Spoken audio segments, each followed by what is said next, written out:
Hi, I'm Mike with Lighthouse Communications. Group presentations are more and more common in businesses and schools.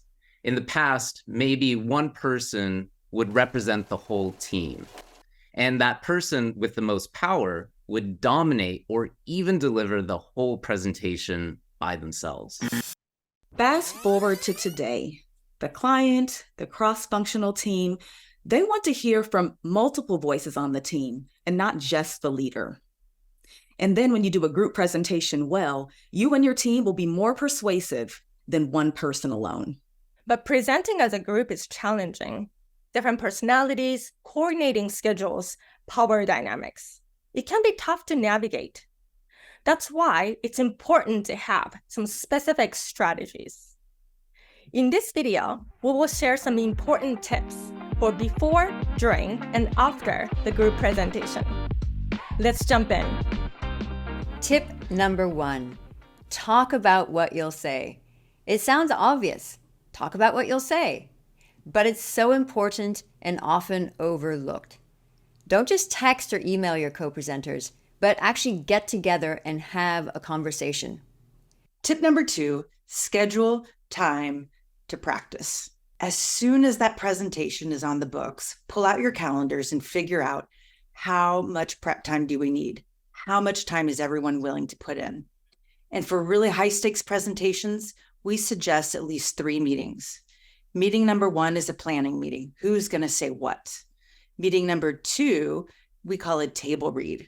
And in that meeting, everyone's saying their parts aloud and we're checking for clarity and cohesion.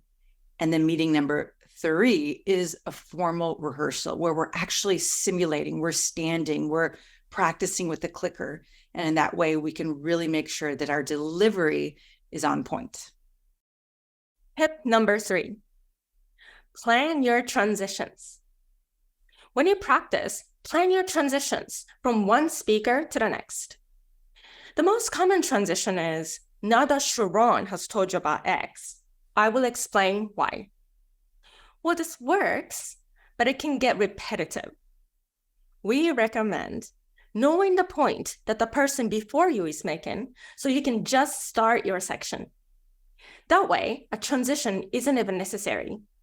And this reinforces how your team is highly coordinated.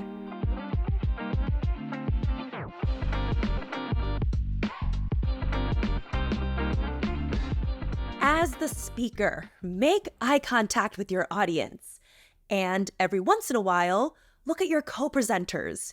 You are a team, so you want to feel connected. You can take cues from them by looking at them occasionally.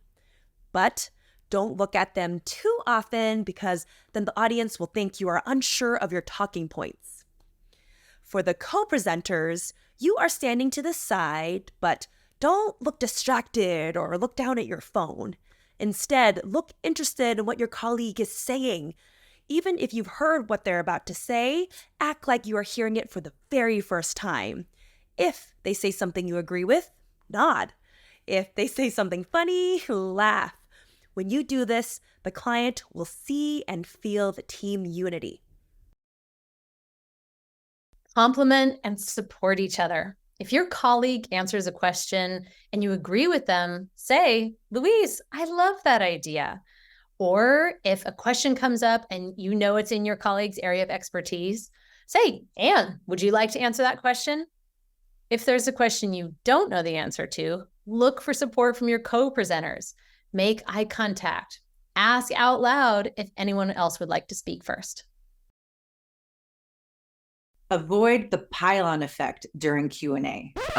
Just to add on to what Tani's saying. Piggybacking on Anne's idea, Before we move on, I just want to reinforce what Michael is saying. Let one person, max 2, answer the question and then move on.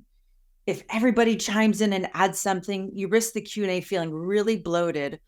Also, you erode the credibility of the first person who answered.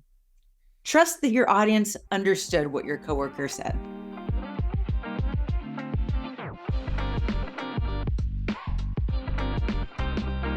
Write down your observations. Immediately after co-presenting, write down your thoughts. What landed with your audience? What were some sticky points? What questions came up that surprised you?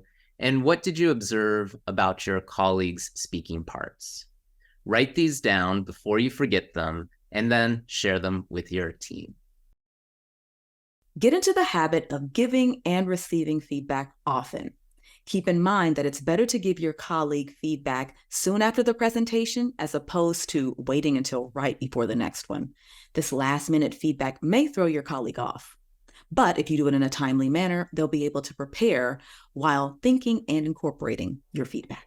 All right, those were some tips for before, during, and after the group presentation. In my experience, these tips will not only help you deliver a more impactful presentation, but they will also increase the energy and camaraderie of the group. Best of luck in your presentation. Thanks for watching. Subscribe, leave comments and questions below. And if you're interested in a training, feel free to write info@lhctraining.com.